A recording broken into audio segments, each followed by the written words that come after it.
If you have a cafe and you're crunching the numbers and you're like, oh my gosh, like we can't afford to give away one tea. It's like, wait a second, you did that to yourself. You should be able to give away 10 teas a day. It's really easy when you start up a business to just always be watching that bottom line and get so caught up in, are we making money? Are we losing money? And then every interaction, you're either making money or you're losing money. I think that can suck the joy and the life out of it. So sometimes you have to break the rules to love well. Hey guys, welcome to the Coffee Snob Podcast. Today we are talking about probably the most, I would say, like foundational kind of fundamental thing that you need to understand if you're gonna open a cafe and live life to the fullest. Wow. Yeah, it's big. It's a big one. It's a big one. Today, Do you have a pen? write it down if you're gonna live life to the fullest. Okay, so we in our area, we have a rant and rave Facebook page. I am not a member because I can't handle the negativity. I have seen so many people get shredded on there. It's shredded. Rough. But people have sent me posts that have been posted in this rant and rave page in the last couple weeks that we've been open, and it's all been raves to King Coffee. And one of them, I know, it's all been raves. Well, it's been a little nerve-wracking coming into this area. It can be hard. People like quality, and if you're faking it, if you're a poser, they're gonna sniff you out and call you out publicly. So I've been so encouraged by all the raves. I'm sure we'll get rants. I'm sure it'll happen. Just don't send them to me because I don't care. I don't want to know. But one of the raves that was sent was from a girl who just had a really great experience here. She didn't talk about the food. She didn't talk about the coffee. She talked about her experience. And so why don't you talk about what happened? Okay, so we're really busy. There's a long line. I guess this girl got confused on where to be in the line. And so we said in an earlier podcast, we're working on customer flow. Yeah. So we're working on customer flow. She flowed the wrong direction. I'm seeing all this behind the bar as I'm making drinks because I'm constantly kind of like scanning. And so I see this woman and her family. And, she looks a little uptight already, and then I see this poor girl going the wrong direction. And I couldn't tell if she was like in line a different way or just kind of a crowd of people. And so she comes in, and then this woman just like cuts her off and says, "Excuse me," like the whole shop was just like, "Excuse me. We were next. The back of the line is over there." And she like points, and it's like, 10, 15 people back, And this poor girl just turns like beet red, and she's just like, "I'm so sorry. Like I didn't know. And she goes, "Well, we were next, And this lady just like, she's just digging in deeper, And I'm like, gosh, man, you don't have to treat people like that. You don't have to act like that towards people. And like, this is my house. This is my house. When somebody comes in here, if you're my guest, you're not going to be rude to my other guests, for one. I'm going to take care of everybody, but, you can't be rude to her because you're my house, and that's against the rules. And so, immediately I was like, oh, my gosh, it must be so embarrassing. And then I thought to myself, I could turn this, into a great experience.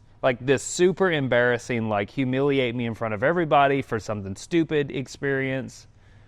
Or I could make it that just made my day, And so I stopped making drinks, and we have a line of drinks. It's not like I can just walk away, but it's I recognized right away, this is way more important than the 2 minutes it's going to take me to do what I need to do. So I just went ahead and added 2 minutes to all my drinks. I walked out around the counter. I walked up to her discreetly. She's in the back of the line now, and I just said, okay, very back. And I said, hey, I'm super sorry about how that lady treated you just now. That was really rude. And she was like, well, I just didn't know. She's always like trying to explain it to me. And I'm like, no, it's okay. Like, I get it. It was just an accident. And I just said, like, what were you going to order? And I said, what did you need? And she goes, well, I usually get a brown sugar latte. And I said, okay. I said, I'll go get it for you. I'll go get it for you. Just go sit down. I'll take care of it today. And she was like, no, you don't have to do that. And I was like, just let me do it. I said, it's no big deal. Like, I want to treat you, She was like, okay, thanks. So she went and sat down, grab a cup. She gets front of the line. I make her drink. I walk it out to her and give it to her. And then I go back to making drinks. And she's just like, it turned a really bad situation into something that was super awesome for her. And then she went and like raved about us online, right? To like which weren't 10,000 people, So it's just one of those things where, I could have said, I'm not giving her a free drink because that's money out of my pocket. I'm not going to make all my other customers suffer in order to do this. Suffer. Yeah, well, I mean, suffer, there's so many reasons why I could have just let it go. I'm super busy, whatever. But it's like, it really is like, what's the priority? What's the priority in all this? Why am I doing this? And what's the real goal and what's the real mission here? Yeah. So one of the things that I had to sit down and do while we were brainstorming this whole place is really sit down and come up on paper and write down, what is our mission? What is our goal? And then how are we going to execute that? And what it really boiled down to after sitting there for, an hour just trying to hash all this out, it was like, okay, the reason I do what I do is because I want to connect with someone else over a product that I'm super excited about. And that's what it's about. It's about the connection that I'm making. And so the way that I do that is I prioritize what's important to me. So, customers are first. I can't put their drinks over them because then it would just make the drinks, I can't put making money over them because then it's just all about the money. And the thing, and really in all this, it works to my advantage because I can step back and say, as long as I'm making that person happy, they're going to spend money here, and it's not, that's not the reason. Your goal and that you set out. And it fills me up because I get to connect and I get to stay open another day because we actually made money that day. And it works out to where I don't even have to worry about the money because it's taking care of itself. Yeah. We were visiting with a friend, and it's just like, it's really easy when you start up a business to just always be watching that bottom line and get so caught up in, are we making money? Are we losing money? And then every interaction, you're either making money or you're losing money. And that can be, yeah.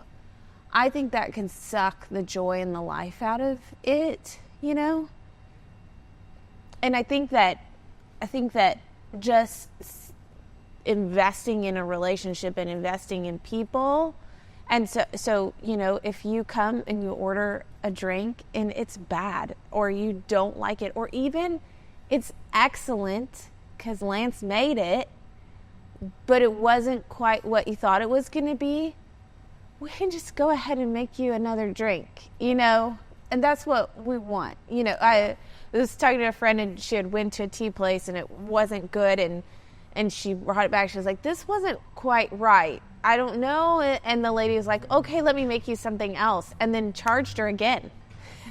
And she was like, oh, I don't know if I want to pay another $7.50 to experiment, for crap. Experiment with another drink that I didn't expect. Like, you recommended this and it was not good, And so I just think it's hard for business owners to to see that as an opportunity, as an investment in your reputation, as an investment in your atmosphere, as an investment in your relationship with your customers. Like, oh yeah, well, maybe you lost $1.50 by making that drink again for free, or maybe you lost $3 because it's the 2 drinks or whatever it was.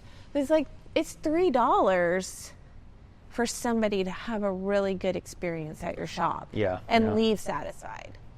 Yeah. And that's one thing that I tell all the trainees. In fact, I was just telling them, I feel like I was telling them this yesterday or the day before, you know, if somebody comes and orders a drink from you and they order the drink, you make the drink that they ordered perfect, with like flawless, and then you hand it to them and they take a sip of it and they go, I don't like this. This is wrong. Then I said, the drink is wrong. Do you understand? Like, the drink is wrong. They're not wrong.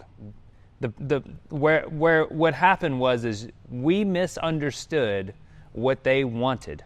And so the question that we have now is, okay, what didn't you like about this? And how can I fix this broken drink for you? And so it's like, you know, if they ordered a churro, they take a sip and they go, ugh, I can't stand this. Then we say, what is it that you didn't like? We dump that drink out. We grab another one. Oh, it was too sweet.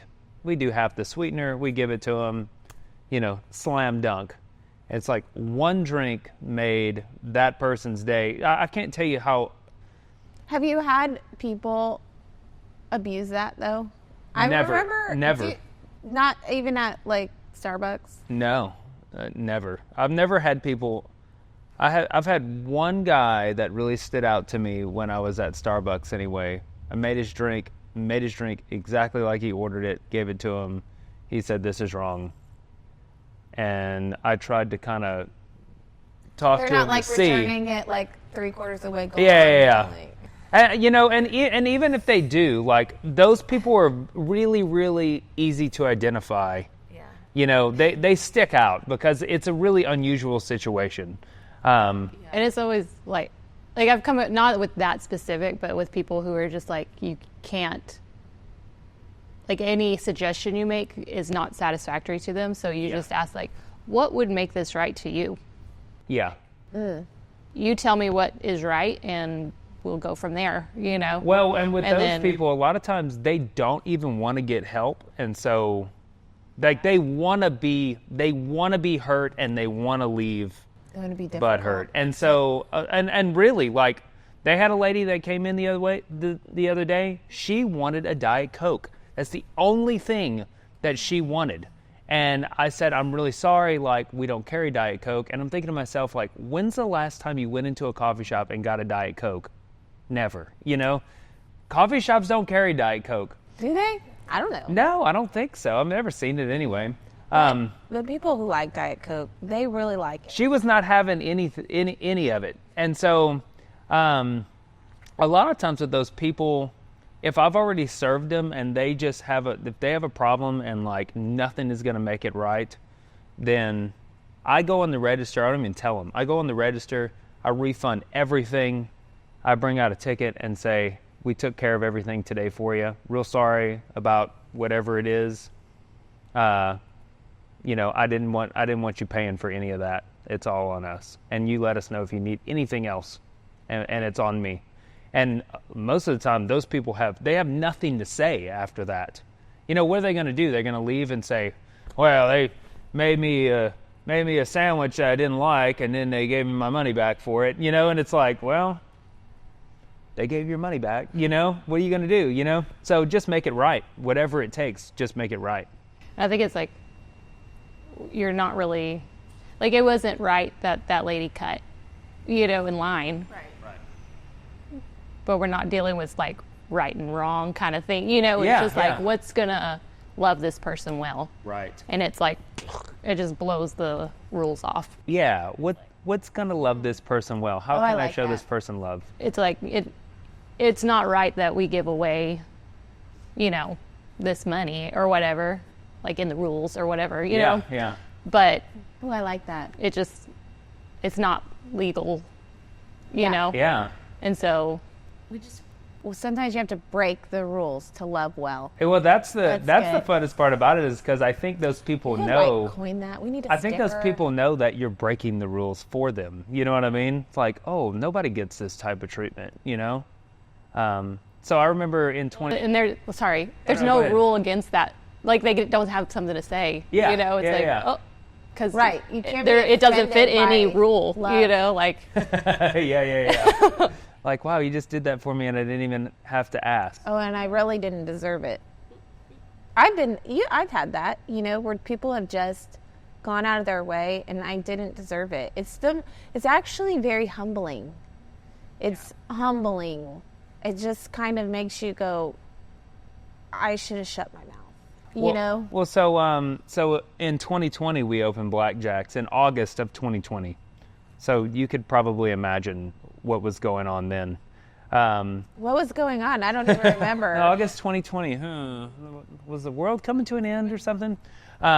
So we had all kinds of different customers coming in. You know, we're in rural Texas, so we got your guys coming in and they're like, if you tell me I got to wear a mask in here, I'm going to leave. And I'm telling everybody, like, we're not coming back. So I just said, listen, guys, like, if you want to wear a mask, I want you to wear a mask.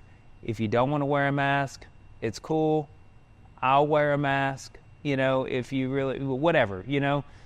This whole craziness with all this stuff, I was just kind of like, you know, you leave it to your discretion. Well, this lady comes in and, you know, she orders.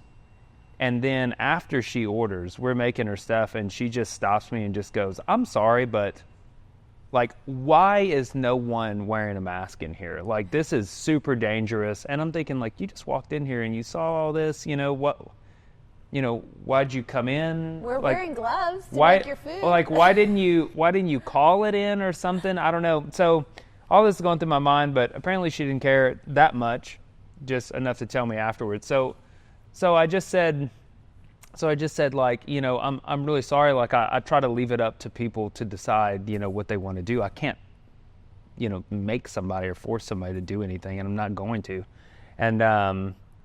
And she just was not having that as an answer, you know. And so she just said, I'm going to wait outside. So she walked outside and waited on the sidewalk. Did she have a mask on? I think she did, yes. And so, you know, right then I realized, like, there's nothing that I can do to, like, fix this for this woman. I don't know this woman. I don't even know if she's from around here. So I got her order when it was done. I refunded the entire order. I took the ticket, you know, brought it in with all the refund on it, and then just said, hey, like, I'm really sorry, you know, about all that. Like, sorry for the misunderstanding. Like, I just want to let you know, all your food's on me today. Let me take care of it. And, you know, just sorry about that. And then she was like, well, you know, I just, you know, and then she started kind of like being a little nicer, you know, and I really feel like, you know, I might not even healed the situation all the way, but at least, like, I feel like I saw her, you know what I mean? I didn't miss her, even if like I was like, well, you can't tell me, you know what I mean? It's just it's more like, no, like, I see you and I understand your concerns and I'm really sorry, you know, there's nothing else I can do here. I think that's like breaking the rules again, because you can get even on the side of what's right and what's wrong and what's legal and what's illegal and what's and it's just like, maybe we're wrong for not forcing people in our shop to wear a mask, you know, but or maybe we're not, but we can be right in this moment by just loving you and just, like, making sure that you don't leave here upset and distraught. Yeah. I mean, never mind. Well, no, I think one of the main things is, you know, if someone were to walk into your home, like, if you invited someone to your home to have dinner with you, say, it's like, you know, I'm from the South, so hospitality is really big. And it's just like, whatever that person asks for, like, I'm going to break my back to get it for them. And that's just how I was raised. And that's how my family does. And that's just how things are. And so it's really important that when somebody walks in here to me, that I see that person and I say, like, okay, are they comfortable? Are they happy? Like, what can I do for that person? And a lot of times that has nothing to do with me giving them something. A lot of times it has to do with just me seeing the situation that they're in and then saying, like, hey, you okay? You know, or seeing a regular customer and being like, can I pray for you? Or like whatever it might be. Like, those are the types of things that really take the customer experience from like average to like ecstatic. And honestly, and that's what I was talking about earlier, like, it makes a loyal customer whether you like it or not. Mm-hmm. And it's not about making a loyal customer, it's about making a friend. Because when you have a friend, it's just like, they're like, well, I'm gonna go see Sarah at the coffee shop today, you know, because she knows me and I know her. So yeah, of course I'm gonna spend my money there. I mean, it sounds, when you reverse it, it sounds like, oh, they're just doing that to be greedy, or like that's what corporations do just to get more stuff, because they've reverse engineered the entire thing. But I think when you really put the person across the counter from you first, then everything just falls into place. It comes out of that, not the reverse trying. Yeah. Do, you know. Well, even like we have a lot of kids. You know, if I'm somewhere and my kid spills a drink, which happens a lot, and they're like, no, it's okay. And they come help me clean it up, and they come bring a new drink for my kid with a lid this time. You know, like, I'm just like, oh, thank you. Like, I just needed that graciousness. It's already hard. I'm already embarrassed.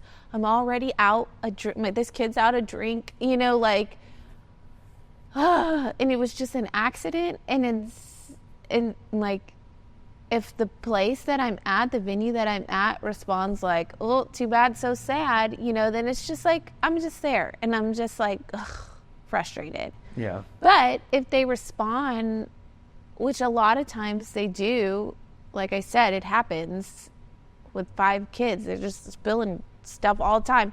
You know, when it happens and everybody's gracious, it's just like, oh, thank you. Like, I just needed that. And like, we'll go back there because they absolutely slaved cleaning up that Shirley Temple, and I appreciate it. You know what I mean? Like, it can make a difference in your whole day. And so, just to not, me as a customer, just to not be seen as an inconvenience, even when I mess up or a mistake is made, I drop my food or whatever it is, to not be seen as like, you're such a mess up, you know, that's huge. That's huge because I make mistakes all day. And so even at home, I think that's something we do in our marriage. Like, if he's like getting the flour out the cabinet and half the bag spills and it's like, I was just trying to make these biscuits or whatever, then I just go get the stuff and clean it up. I'm like, just keep doing what you're doing. I'll clean up the mess, and vice versa. It's like the opportunity it's just so to like weird take the whole situation that could have been terrible and then use it to be like, oh my gosh, like I have this wonderful person here that's like helping me, you know? Right. And wow. It's like when you make a mistake or you're in the wrong line, you're like, oh my gosh, all this time, I just wasted all this time. Or now I'm set back. You know, she got set back to the back of the line.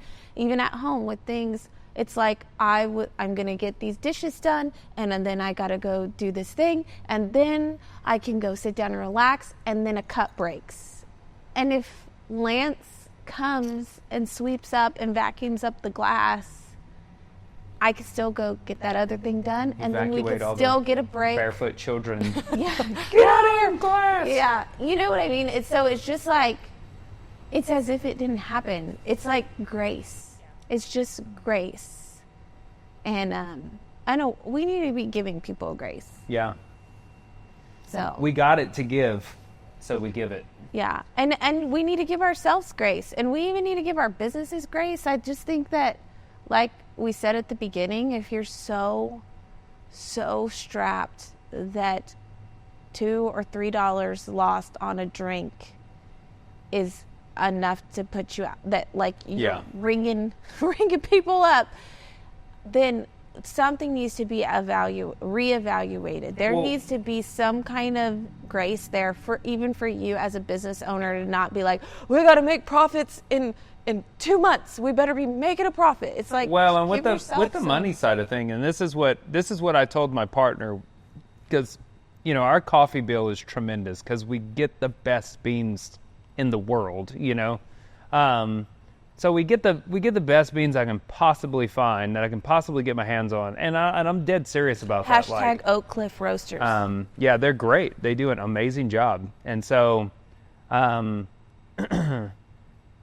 coffee bill is higher than what it could be. Our name is not on the bag of our coffee, which is bad marketing. There's all this stuff that I could do different in order to make more money, on paper. Because it makes sense on paper, but then for me, because I'm the one back there, I taste and I see and I get to share in the moments with the customers, and I'm like, no, let's continue to spend the money that we are on this product. Let's keep the same roaster that we have. Let's continue to get the best product that we can possibly get our hands on, because at the end of the day, I'm still putting the customer first in that. And I have safety nets built into the pricing in order to make sure that I can execute a business like that. So, if you have a cafe and you're crunching the numbers and you're like, oh my gosh, like we can't afford to give away one tea, it's like, wait a second, like you did that to yourself, You should be able to give away 10 teas a day and be fine. Like, why didn't you price this in to the whole thing in the first place? Like, this is part of the cost of doing business, is to make sure that your customers are happy. And at the same time, it's like, again, like I can't say it enough. Like, you miss the whole point of doing business. If you can't do that for someone, then why are you doing this? Is it just to make money? And if it's just to make money, it's like, I don't know what kind of fulfillment that can get you in the long run, Yeah, maybe go and do something other than hospitality. Yeah, maybe so. Just go work for somebody and just get a check. Yeah. So I think that's an important perspective shift for business owners, because it can be frustrating and it can be stressful, especially when you're in debt, when you have startup costs, and you do have an underlying goal to be profitable. We all have to have that goal to be profitable. Otherwise, you can't sustain business. But I do think to have the perspective shift, just like you invested in your great espresso machine or equipment or in this training, you have that cost of goods sold. When we are connecting with the customer and making sure they have a good experience, even if a mistake was made, there's some waste, there's some loss, it's just an investment. Yeah. That's our well, and at the end of the day, like if your business is losing money, the problem isn't that you gave away $2 in drinks that day. It's just not. Yeah. The problem is that you probably have way too much labor, and probably your customer count is down. And so the things to attack is get your customer count up and get your labor down. How to do that logistically? Maybe you need to cut another podcast. Maybe you need to cut some stuff off your menu. Maybe you need to do all kinds of stuff, but labor down, customer count up, and you're going to make money, and that's how it goes. So, give away the extra drink for $2. You'll get your customer count up. That's how I see it. Yeah. You'll get some rave reviews, maybe. Cool. Hey, guys, thanks for checking out the Coffee Snob Podcast. We're glad you tuned in. Hope that you got a lot out of this conversation that we're having about customers, about putting them first. And yeah, thanks again. We'll see you next time.